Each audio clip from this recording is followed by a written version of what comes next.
Majirani zangu mpo, Zailisa katueleza sababu ya kutoboa ulimi. Akiwepo kwenye listening party ya Mbosso ya albamu yake ya Room No. 3, Zailisa alieleza mtazamo wake kwa waandishi wa habari kwa nini ameamua kutoboa ulimi, pia na kuelezea kwamba haoni kama image yake itakuwa affected either negative or positive na maamuzi haya. Urembo kama urembo mwingine. Hauoni kama inakuchukulia labda image mbaya? No. Mtu ametoboa sehemu ambazo Sehemu ambazo ni amna, ni urembo tu. Okay. Na baada ya kutoboa ulimi nini kinakuja kufuata kutobolewa? Maisha.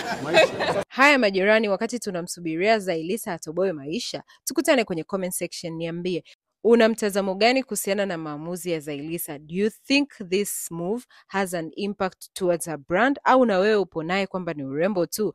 Bye.